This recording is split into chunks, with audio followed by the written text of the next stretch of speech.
Voici une expérience que j'ai vécue en avril de l'année dernière. Ma mère est une infirmière itinérante et elle est souvent affectée en Alaska et dans d'autres États moins peuplés.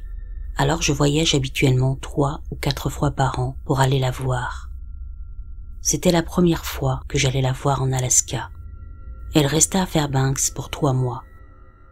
Pendant qu'elle était au travail, j'ai pris sa voiture de location et j'ai exploré Fairbanks et les villes voisines. Il faut savoir que l'Alaska est très peu peuplé et les villes de 1000 habitants ou plus sont considérées comme assez grandes. Un jour, j'ai décidé de faire une longue excursion d'une journée jusqu'au Denali State Park en empruntant Parks Highway comme on l'appelle souvent. Il s'agit d'une longue route sinueuse qui relie Fairbanks à la périphérie d'Anchorage, la plus grande ville d'Alaska.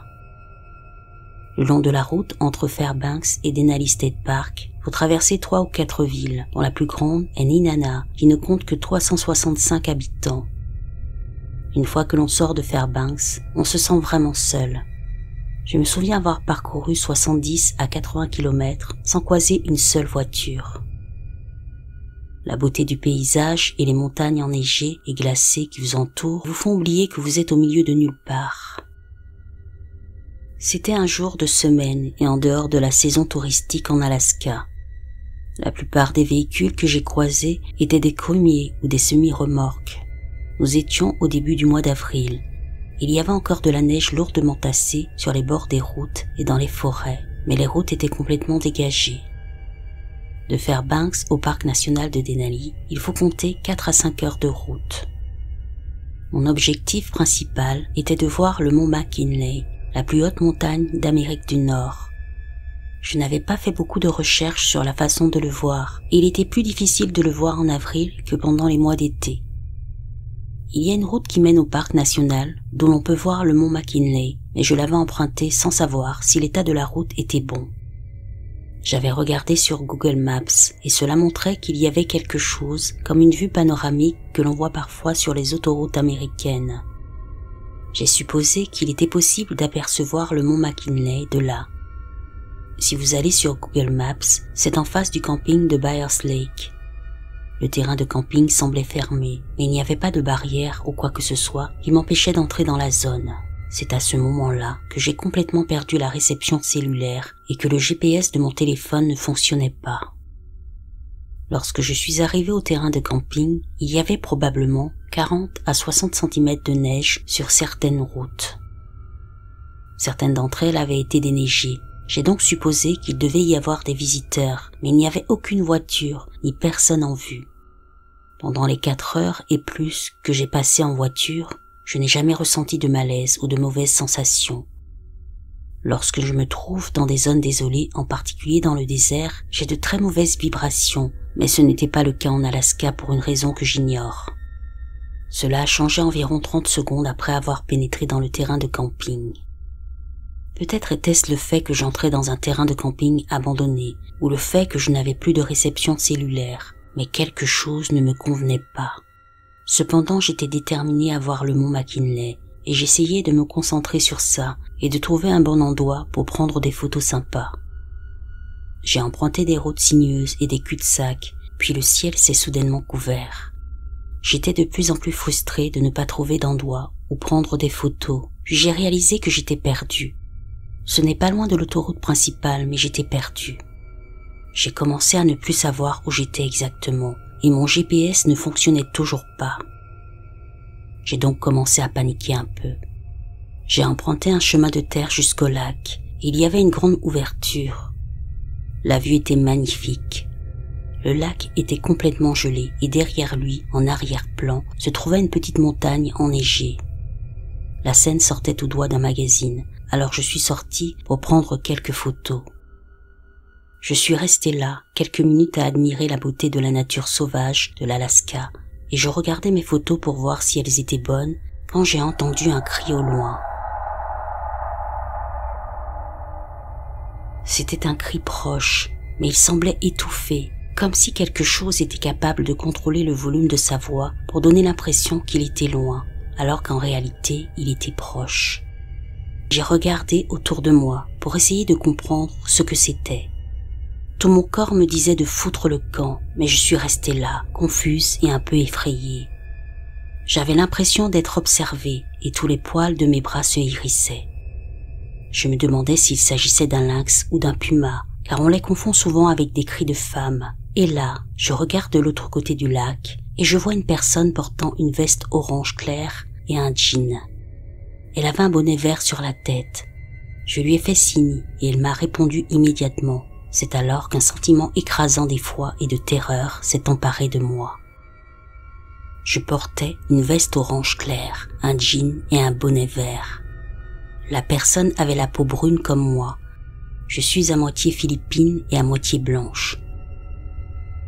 Je ne pouvais pas complètement distinguer les traits de son visage, mais j'avais l'impression de voir des cheveux noirs dépasser de son bonnet, qui sont de la même couleur que mes cheveux. Je suis restée là quelques secondes, figée par le choc et la peur, puis j'ai déguerpi.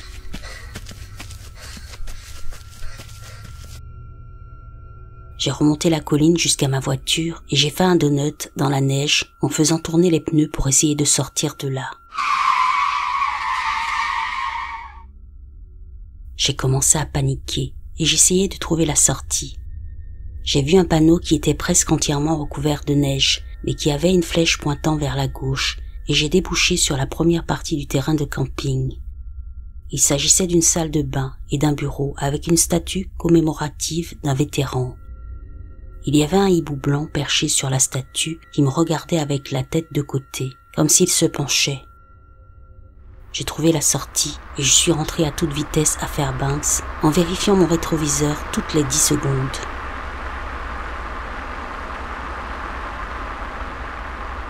Je ne sais pas vraiment quoi penser de cette situation. En entrant dans la civilisation, je me suis calmée et je n'ai pas eu d'autres expériences bizarres en Alaska ou depuis. J'ai envisagé la possibilité qu'il s'agisse d'un skinwalker ou d'un aswang, un métamorphe du folklore philippin.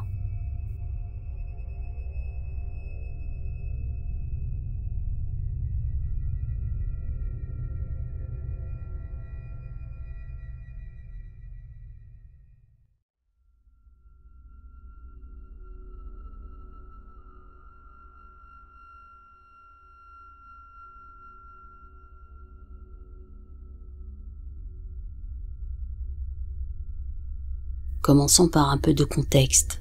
Je travaille dans les cimetières et je n'ai pas de week-end de congé. Le dimanche, je fais généralement une sieste avec mon mari pendant quelques heures, puis je reste éveillé et je prends du Benadryl ou autre chose pour m'aider à dormir. Hier soir, j'étais exceptionnellement fatiguée, alors je me suis couchée vers 22h30. J'ai réglé mon réveil à 2h et je me suis levée pour laisser sortir les chiens et fumer 1 ou 2 cigarettes. Nous avons une véranda dans laquelle nous fumons, et la salle à manger a une immense fenêtre qui donne sur la véranda. Vers 2h20, j'étais complètement réveillée, et je regardais mon téléphone. J'ai levé les yeux, et j'ai vu mon mari me regarder à travers la fenêtre de la salle à manger. Je l'ai regardé, et j'ai souri un peu, et il est retourné derrière le mur où je ne pouvais pas le voir. Il a regardé à travers la fenêtre 2 fois de plus. J'ai ri. Et je lui ai demandé s'il allait se joindre à moi. La 3e fois, je me suis levée et je suis allée regarder à l'intérieur. Je ne l'ai pas vu et j'ai pensé qu'il attendait dans le garage pour me faire peur. J'ai ouvert la porte pour entrer et je ne l'ai pas vu. Les chiens n'ont pas fait de geste pour montrer qu'ils l'avaient vu non plus. À ce stade, je suis un peu paniquée. Je suis allée dans notre chambre et il dormait profondément. Je l'ai réveillé en panique en lui demandant s'il se moquait de moi. Il jure que non. Et je sais qu'il ne se moquait pas de moi à la façon dont il dormait. Il m'a dit de chercher Doppelganger sur Google parce qu'il en avait entendu parler dans les émissions de fantômes qu'il regarde. Apparemment cela signifierait qu'il va mourir. Je suis venue travailler avec lui aujourd'hui parce que je suis complètement paniquée maintenant. Je tiens également à préciser que je suis saine d'esprit. Je n'ai pris aucun somnifère ni bu d'alcool avant de m'endormir hier soir. Je ne prends aucun médicament et je suis en parfaite santé. Je viens de passer mon examen physique annuel sans aucun problème. Que signifiait le fait de le voir? Suis-je folle de m'inquiéter? Je m'excuse si j'ai l'air folle.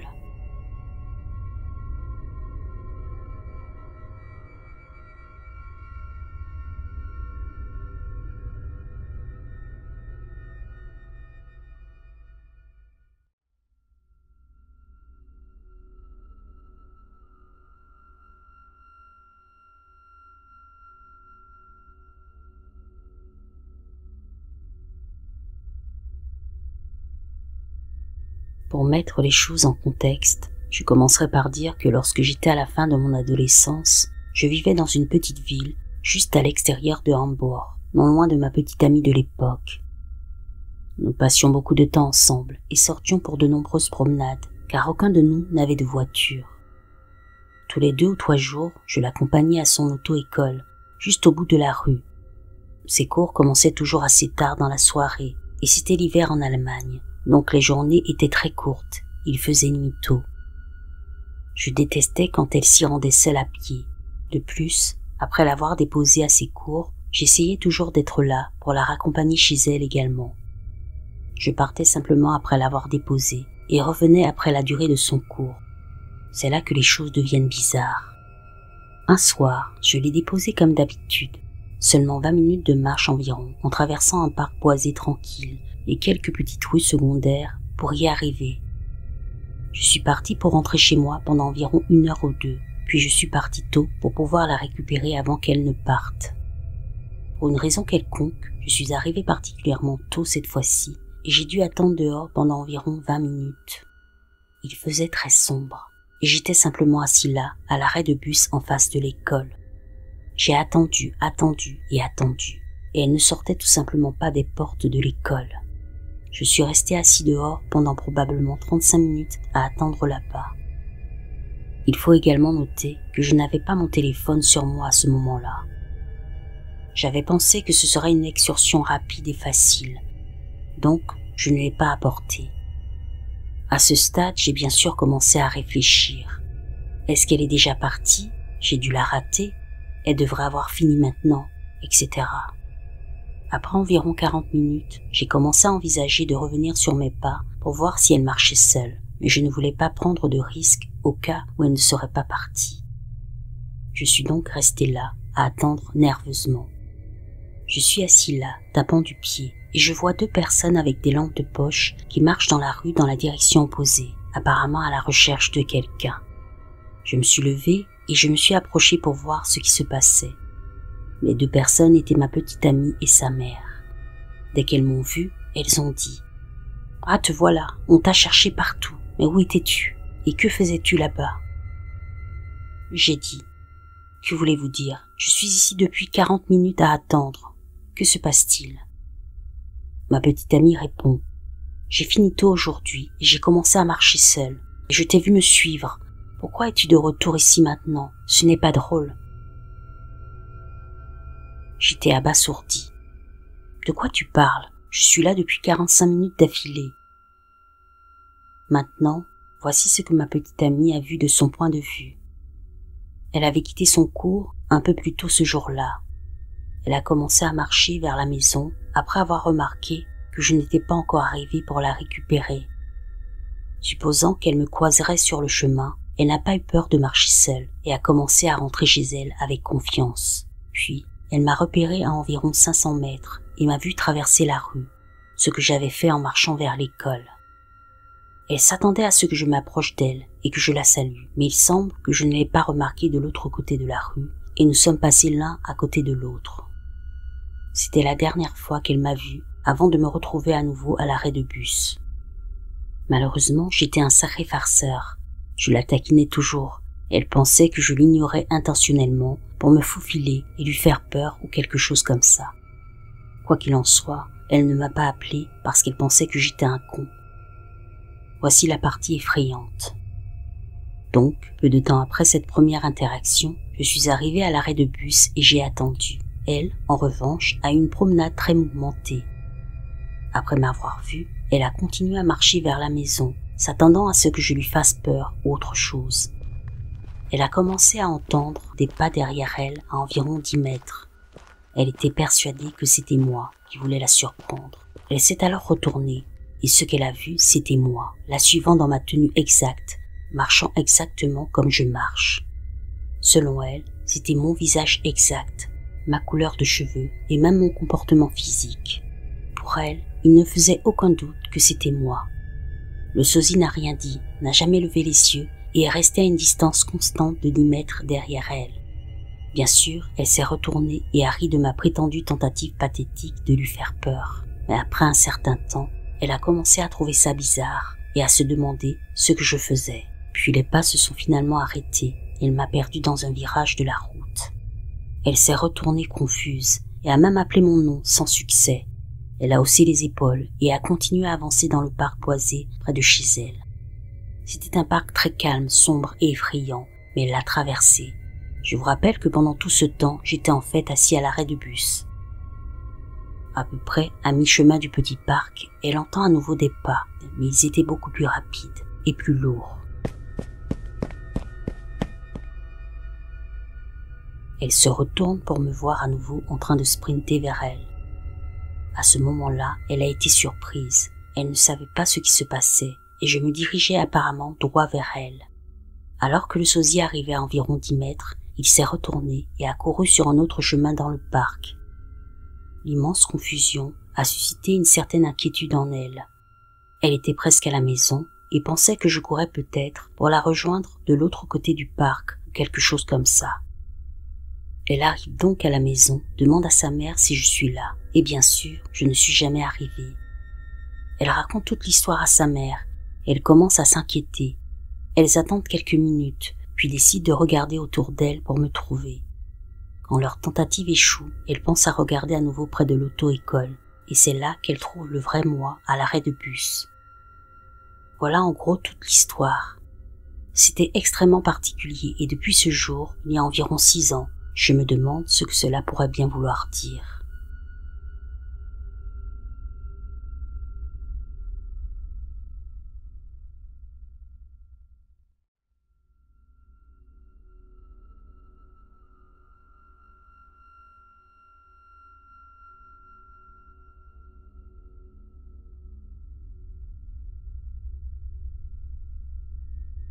Jusqu'à ce jour, cette histoire m'a laissé perplexe.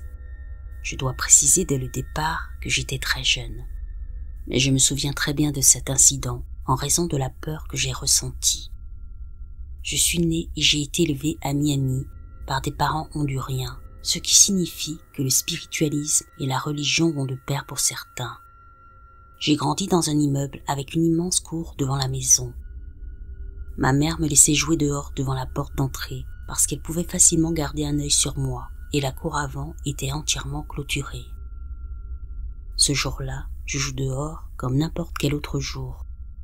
Je me souviens que ma mère est en train de cuisiner à l'intérieur, comme d'habitude. La porte d'entrée est ouverte. C'est alors que je l'entends qui m'appelle. Je regarde autour de moi et je ne vois personne. Alors je continue à jouer, mais je l'entends à nouveau. Je regarde vers le bout de notre jardin et derrière la clôture, je vois ma mère. Elle se tient debout et me fait des signes de la main en souriant, essayant de me faire venir vers elle. Je me mets à rire et je cours vers elle, car je pensais que nous jouions à un jeu. Au fur et à mesure que je me rapproche de cette personne, je sens que quelque chose ne va pas, comme s'il ne fallait pas lui faire confiance. Mais je suis déchirée parce que je regarde directement ma mère. C'est sa voix, son visage, même la mèche blanche distincte qu'elle a et qui contraste avec ses cheveux noirs. Je lui demande ce qu'elle fait de l'autre côté de la barrière et elle me dit que nous devons partir, que je dois venir avec elle maintenant. Elle commence à marcher vers la porte de la clôture et je commence à la suivre presque envoûtée. Alors que nous nous rapprochons de la porte, elle commence à me dire que je dois l'ouvrir et sortir pour être avec elle. Je ne sais pas ce qui m'a pris, mais j'ai dit non. Elle a commencé à hausser le ton. Cela me fait peur et je me mets à pleurer.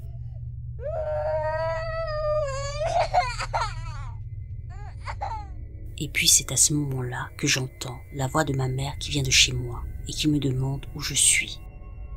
Je cours vers ma maison en braillant, hystérique. Je vois ma vraie mère, je la serre dans mes bras et je lui raconte ce qui s'est passé. Je lui parle de la dame qui lui ressemblait et qui essayait de me faire partir. Je me souviens que ma mère m'a serré dans ses bras et m'a dit que ce n'était que le fruit de mon imagination. Des années plus tard, cet incident est évoqué lors d'une conversation avec mes parents et ma mère est complètement stupéfaite que je me souvienne de tout cela avec autant de précision. Elle ajoute également qu'il se passait des choses bizarres dans cet immeuble et qu'elle soupçonne que la seule raison pour laquelle ces choses n'ont pas pu pénétrer dans la propriété C'est à cause d'une vieille dame cubaine qui vivait à côté de chez nous. Il s'avère qu'elle pratiquait la santeria et qu'elle bénissait constamment les lieux. C'est là que les choses prennent une tournure très intéressante. Alors que ma mère et moi, nous nous remémorons ce qui s'est passé, mon père reste complètement silencieux et semble sous le choc. Il n'était pas au courant de cette histoire et il nous raconte que lorsqu'il était enfant au Honduras, la même chose lui est arrivée. Une femme qui ressemblait à ma grand-mère passait parfois devant sa maison et lui disait qu'ils devaient partir pour être ensemble. Mon père est un homme simple, tout ce qu'il y a de plus classique, très sceptique à l'égard de toutes ces choses. Mais à ce moment-là, j'ai vu la peur dans ses yeux.